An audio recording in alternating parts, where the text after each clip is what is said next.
Welcome to the Better Business, Better Life podcast. Terry DuPont is the founder of DuPont Advisory Group, a group dedicated to providing comprehensive services to successful business owners, medical, and other professionals. Terry has top-of-the-table status in the prestigious International $1 Million Roundtable, placing him among the top 0.1% of all professional financial advisors in the world. Terry's philosophy is, I've learned that I grow and prosper more by focusing on the success of others, rather than fretting over my own. Terry is a certified financial professional with the Institute of Financial Wellness, an advisor for the Power of Zero Taxes in Retirement, chartered retirement plans specialist, certified wealth preservation planner, and certified philanthropic developer. On the podcast, Terry brings together experts in their field who have succeeded in building their business to share their secrets with you. And now, here's your host, Terry DuPont. Welcome, everyone, to this week's edition of Better Business, Better Life, Building on Your Success. And I'm your host, Terry DuPont. This week, we have with us Seth Greene, who's a unique person. And I think you're going to enjoy him. I've talked to him before. Seth, can you tell us a little bit about yourself? So I am a serial entrepreneur. I got started, I originally went to undergraduate college several decades ago, and my life goal at the age of 18 was to be a Broadway star. So I went to school for musical theater. Obviously, my stage changed just a little bit because every semester my dad would call me and tell me he couldn't afford Syracuse anymore, and I had to come live at home and get a job and work and go to a local school and help my mother around the house. And then I can't have girls over and I can't listen to any loud music. So as an 18-year-old, this is very traumatic. And it kept happening over and over again. And I realized there had to be a better way. So while pursuing my theatrical studies, I also cobbled together from a couple different departments at the university, my own program in college financial aid planning, which did not exist as a career back then. But I decided to forego my dreams of starving as a waiter in New York and instead become a college financial aid advisor, helping families cut the cost of college tuition and save a bunch of money on college, and started that career 24 years ago. Excellent, excellent. So how much do you save them each year, do you think? On average, we cut the cost of tuition $19,077 per year per kid. Oh, you've got it down to a science. We track every penny. Okay. All right. So walk us through a process, if you will, of how this might work. Sure. So the most important number when it comes to college financial aid planning is something known as your expected family contribution, or EFC. The government recently changed the name as we're recording this into the Student Aid Index, or SAI, but they mean the same thing. And it's the EFC is the magic number that the federal government thinks you can afford to pay for college. And it's always more than you think you can afford to pay for college. Now, I discovered that there is a book on Amazon that explains the federal financial aid formula, and it is 1,000 pages long. And I think I am one of the only 3 people who've ever read it, because there are only 2 other reviews of the book on Amazon. But I read the book, and it is the cornerstone of our business, because that federal financial aid formula is manipulatable. It's gameable. There are, as the business owners and professionals who listen to your show, they have the most opportunities for wiggle room in the financial aid process. So by the way you receive your income, by the way you hold your asset, by the things that you own and you invest in, those can all lower your expected family contribution, which makes you eligible for more free financial aid that your kid never has to pay back. That sounds all great, but how do you ensure to get your fair share of financial aid? What we start with is a college cost analysis. We have to calculate the expected family contribution the way it stands for a family right now. And then we can tell them, can we save you money on this, and exactly how much? And we can literally show them a before and after and say, if you do nothing, here's what you're going to pay. If you do what we tell you, here's what you'll pay. And then we can run that example on every college that kid wants to go to and say, here's where we can save you the most money. And if they end up working with us, we guarantee our results. And thankfully, in 24 years, we write maybe 1 refund check a year. So out of the hundreds of clients we serve every single year, we have a really high percentage rate of being able to deliver what we promise. So where does this money come from? Is it scholarships, grants, loans? What is it? So we're boo to loan, not in favor of loans because you got to pay those back. Now, you and I both know that there are cases where you're going to have to borrow some money, but we want to keep that loan, that debt that child's going to graduate with as low as humanly possible. We don't want them starting off with a ball and chain around their neck. So we help them negotiate with the school for more money. It usually comes in the form of grants and scholarships that do not have to be repaid back and are not dependent on the child's SAT scores or grade point average. Gotcha. Okay. So it sounds a little complicated to me. So where were you when my children and grandchildren were going to college? The grandchildren, not sure about the kids. I was probably in college when they were in college. Oh, thanks for that. Yeah, yeah. It sounds overwhelming. What are the some of the biggest mistakes that people make when applying for financial aid, and how can they be avoided? Sure. So some of the biggest mistakes. Number one, parents assume that they can't afford to send their kid to that dream private college. They think, oh, that dream school is $75,000, $80,000 a year. We're not paying that. You need to go to a state university at in-state tuition and pay 25 to 30 grand a year. What they don't realize is those private schools have multi-billion-dollar endowment funds to give away. So we literally had a case where we had a child who wanted to go to American University, which was 70 something thousand dollars a year in Washington, D.C. And the parents said, no, you need to go to the state school in our state that's 30 grand a year. And we showed them with our process, American University actually ended up costing them less than this school. And that's where the child ended up going. Wow. Number one, don't assume you can't afford a school. Number two, know what your number is before you start playing the game. Know what your expected family contribution is. And while there are some free online calculators, most of them are worth free, as in we had a family that said, the husband said, we're not coming in to meet with you. My wife wants to meet with you. I'm not doing it. I did an EFC calculator online. I know what our number is and I know what we're eligible for. We're good. And the wife said, we're going anyway. Dragged him in kicking and screaming to meet with us. And after we ran the calculation, we said, whatever EFC calculator you used is wrong. You're actually eligible for 30 grand a year of free money. He said, I'm really glad that my wife made me come here. Number one, know what your number is and don't depend on an online calculator to do it. Number two, you got to look at what percentage of need the school will meet. And is it scholarships? Is it grants or is it loan? Because schools count loans as financial aid, even though you have to pay them back. So you got to read the fine print and you got to know that number and then apply to schools that will give you the most amount of money based on your situation that you don't have to pay back. And then the last one is college financial aid is negotiable. I think it's something like 98% of parents just accept whatever offer they're given. And the 2% that try and negotiate generally call and they don't know the numbers. They just know they want more money. So they don't make a logical case. They just say, my baby wants to go here. Please, can you give us more money?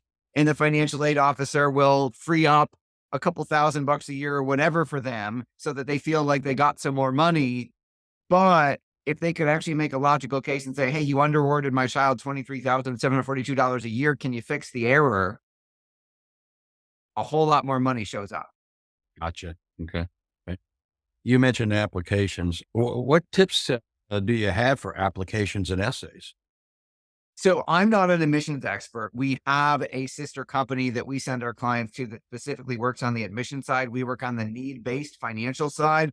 However, one of the things I've seen over the years is parents missing deadlines, not getting their kids involved in the process. And when it comes to writing essays, don't use ChatGPT. Don't go Google college admission essays that got them in and then try and copy that format. Schools have seen that. Again, there's 19 million freshmen every year. They know all of the tricks that people use. They want you to literally write something compelling that gets their attention. So you don't have to necessarily have some traumatic, I overcame this 17 terrible adversities and want to go to your school story, because not everyone has that. But They want to get a sense of who you are as a person, and that's the goal of the essay. Gotcha. Okay. I think that when we first started, you might have mentioned some law changes. What are some of these changes that have recently come up, and when it comes to the colleges and the student loan? Sure. So there's been a lot of law changes in the last couple of months, and we're recording this near the end of 2023. So it may have changed by the time someone listens to this. Number one, your expected family contribution used to be divided by how many kids you had in college at the same time. If you had two kids that were overlapping in age, right now my son is a junior in high school, my daughter's a freshman. I will have 2 years where both of them are in college at the same time. And the federal government used to give me a break and say, hey, your EFC is 50 grand a year. If you've got two kids in college, it's now 25 grand a year per kid. They got rid of that loophole. So now instead of being on the hook for 50 grand a year, I'm on the hook for 100 grand a year. So number one, that's a big issue. Number two, as we're recording this, the FAFSA Simplification Act is supposed to release the new financial aid form December 31st of 2023. And it used to be, once you filled out the financial aid form, they sent that data onto your colleges that you would apply to within 5 days. They have now said it's going to take them a month with a simplified form to get the data to your colleges, which means all admissions, financial aid offers, everything's going to get pushed back at least a month or two. So the college school year 2023 to 2024 is going to be a mess. Hopefully they get it sorted out by 2024, 2025. The other big issue that directly affects your listeners is, as of the moment we're recording this, the small business exclusion has been removed from financial aid. Now, what that means is, it used to be if you owned a business with less than 100 employees, you did not have to report it on the financial aid form. Didn't count against you. That is now gone at the moment. So literally, if you are a self-employed and all you have is you, yourself, and you, or maybe you got one employee, you have to report the value of your business as an asset that the school will count against you for financial aid purposes. Now you're giving me a look like that's crazy, because you're right, and it is, because how on earth is the millions of small business owners supposed to decide what valuation method are they using? How much is their business worth? And how is the government going to know, are they telling the truth? Are they correct in their valuation? How are they going to police that? And more importantly, just because I might have a business worth $2 million doesn't mean I can just go pull another 300 grand out of it for college. You got employees to pay and resources and you name it. The cost right. If I own a farm, I can't just go sell a tractor every year to pay tuition. So there is currently another 2 senators, but one from each side of the aisle, proposed a new bill. The only point of their new bill is to put the small business exclusion back. Fingers and toes are crossed, that passes and they put it back. But at the moment, it doesn't exist anymore, and that loophole is gone, which is going to create I don't know if the government realizes it's going to create a logistical nightmare for them. Sure. Okay. So those are the changes as of today. Tune back into Terry's podcast next week or the week after, because it might have changed. Look, every industry has its bad players. Okay. Could you explain some of the college scams that you've come across and how they can be avoided? Absolutely. There are a lot of scams. It tends to be around financial aid. It's not really around admissions. Could there be some guy who says, I'm going to Photoshop you a picture of a canoe and get you a scholarship on the crew team? Obviously, that is an actual scandal that happened, and there's a Netflix documentary about it. Hopefully nobody's doing that anymore. On the financial aid side, the most common scam is you get an email saying you were awarded a scholarship that you don't ever remember applying to, because you didn't. Right. And all you have to do is pay this processing fee and punch in your credit card or bank information, and magically will award you this money. And then as soon as they take your $400, $500, or $1,000, magically the scholarship never shows up and they disappear. So don't ever accept a scholarship you didn't apply for. What most parents don't realize, when your child's probably a junior, you start getting all sorts of mail from colleges, because that database is for sale. Those schools know your kid is of age and will start marketing to you. There are some unreputable people who buy access to that data as well and try and exploit it by saying, hey, give us money and we'll get you a scholarship. Give us money to get the scholarship you already won. If it sounds too good to be true, it probably is. I wouldn't click on any email that you don't recognize. I certainly wouldn't give money to strangers, and I would get everything in writing. When should parents start looking into college planning? When they get the test results back, not the SAT, the EPT, the pregnancy test, Okay. right? 18 years ago. The best time after the birth of your child is most likely in our sweet spot is when your child is a sophomore or junior. Because if we're going to need to move money around in high school, if we're going to need to move money around to make you eligible for more financial aid, sometimes we need time for that to show up on a tax return so that the schools count it properly. So sophomore or junior year of high school is probably the best time. Earlier, the better. Gotcha. Is there anything that you'd like to talk about that we haven't already discussed? You've been pretty thorough. We could technically talk about this for 3 or 4 hours, but I don't think your listeners necessarily want to listen to that much college financial aid talk in one podcast. Maybe we'll have you back again and you can talk for another half an hour or something like that. And I would be honored to come back and tell them what the law changes are for next week. It has been a crazy season since the summer. There have been so many law changes with the government trying on one hand to say, hey, we want free college for everybody. And then on the other hand to say, hey, you should pay twice as much, those of you who can actually afford it. So it's been very interesting times. I know that your contact information is at the bottom of the screen and all that stuff, but do you do workshops or seminars or webinars on this material?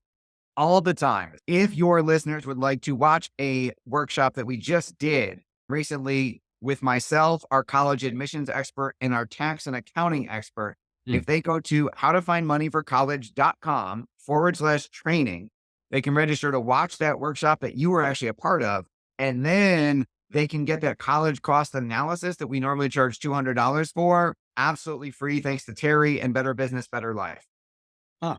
Awesome. I got the plug too, huh? How about that?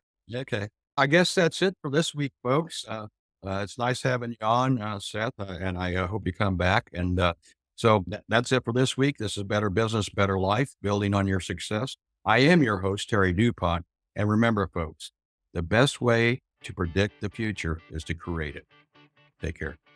This has been the Better Business, Better Life, Building on Your Success podcast. If you have questions about creating tax-free wealth and income, forward-looking tax mitigation, strategic risk mitigation, wealth preservation and legacy planning, and advanced financial management, go to DuPontAdvisory.com or email Terry@DuPontAdvisory.com. 49 faces looked to him in triumph. Over the last 12 months, they had each taken turns and promoted his business for a week at a time, driving over $987,342 in revenue. What if you had a network of 50 centers of influence who promoted your business every week for a year? Grab your copy of the #1 Amazon best-selling book, The Ultimate Guide to Growing Your Business with a Podcast, at 33% off the Amazon price by going to ultimatepodcastbook.com. Again, that website for 33% off the Amazon price is ultimatepodcastbook.com.